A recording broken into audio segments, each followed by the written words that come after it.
আসসালামু আলাইকুম। কেমন আছেন সবাই? আশা করি সবাই ভালো আছেন, সুস্থ আছেন। আলহামদুলিল্লাহ আমরাও খুব ভালো আছি, সুস্থ আছি। সোনালী রান্নাঘর উইথ ভিলেজ ফুড চ্যানেলে আপনাদের প্রত্যেককে স্বাগত জানাই। আজকে আমি আবারও একটা থালা নিয়ে চলে এসেছি, একটা সাজানো গোছানো থালা। আমরা তো প্রত্যেক দিনই বাড়িতে প্রতিনিয়ত রান্না করি, অনেক পদই রান্না করি, কিন্তু এভাবে গুছিয়ে মনে হয় পরিবেশন করা খুব কমই হয়। তো তার জন্য আজকে আমি ভাবলাম যে আজকে পরিবেশন করেই দেখাই। তো প্রত্যেক দিন তো নতুন নতুন রান্না হবেই, তো তার জন্য আজকে একটা থালা পরিবেশন করে দেখাবো। তো এই তো আমি একটা বাটির মধ্যে ভাত নিয়ে নিয়েছিলাম, তারপরে থালার মধ্যে এভাবে বসিয়ে দিয়েছি আর দিয়ে দিয়েছি 2টা লেবু টুকরো আর দিয়ে দিলাম 2টা পেঁয়াজের টুকরো। তো ভাবলাম পেঁয়াজের টুকরো দুটোকে এভাবে দাঁড় করিয়ে দেবো, কিন্তু বারবার চেষ্টা করলেও হচ্ছিল না, তার জন্য এভাবেই রেখে দিলাম। তারপরে 2টা কাঁচা লঙ্কা নিয়ে মাথায় শিং গজিয়ে দিলাম। এই তো ফড়িংয়ের শিং হয়ে গেল। তো এইভাবে কাঁচা লঙ্কা, লেবু, পেঁয়াজ দিয়ে কে কে খেতে পছন্দ করেন একটু কমেন্টে জানাবেন।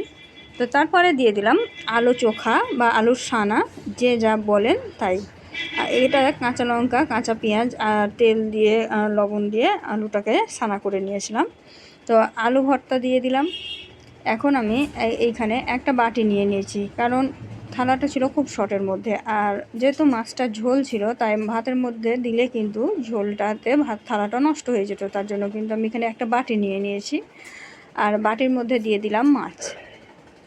তো আজকে মাগুরের মাছ করেছিলাম, তো তার জন্য মাগুরের মাছটা পরিবেশন করে দেখালাম। মাগুরের মাছের রেসিপিটা পরের দিন চলে আসবে। আজকে যেহেতু আমি থালার রেসিপিটা সাজিয়ে গুজিয়ে দেখাচ্ছি, তার জন্য কিন্তু কোনো রেসিপি দিচ্ছি না, আজকের এই ভিডিওটাই আসবে। তো থালাটা গোছানো কেমন হয়েছিল প্লিজ একটু কমেন্টে জানিও। আর ভিডিওটি যদি ভালো লেগে থাকে অবশ্যই একটা লাইক শেয়ার করে দিও। আর নতুন বন্ধুরা ভিডিওটা দেখে একটা চ্যানেলটিকে একটু সাবস্ক্রাইব করে দিও, আর পাশে থাকা বেল আইকনটিকে প্রেস করে দিও নিত্য নতুন রেসিপি পাওয়ার জন্য। তো বাটিতে যেহেতু মাছটা রেখেছিলাম, তো দেখতে অতটা দূর থেকে দেখা যাচ্ছিল না, অত বোঝা যাচ্ছিল না, তো তার জন্য আমি থালার মধ্যে একটা দিয়ে দিলাম দেখার সৌন্দর্যে।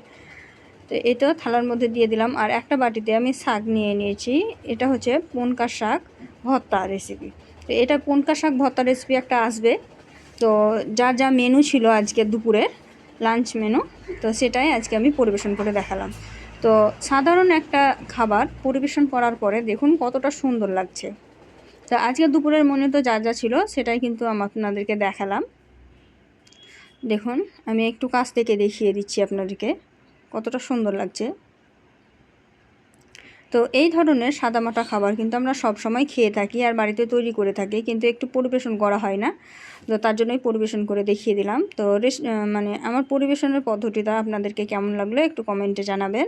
আর যদি ভালো লেগে থাকে অবশ্যই চ্যানেলটিকে লাইক শেয়ার কমেন্ট করে দেবে, আর চ্যানেলটিকে একটু সাবস্ক্রাইব করে পাশে থাকা বেল আইকনটিকে প্রেস করে দেবে। তো এখন আমি বিদায় নেব। আজকে এই পর্যন্ত, দেখা হবে এই ধরনেরই আরও অন্য কোনো রেসিপি নিয়ে পরবর্তী ভিডিওতে। ততক্ষণ সবাই ভালো থাকবেন, সুস্থ থাকবেন, আর আমার জন্য একটু দোয়া করবেন। খোদা হাফিজ।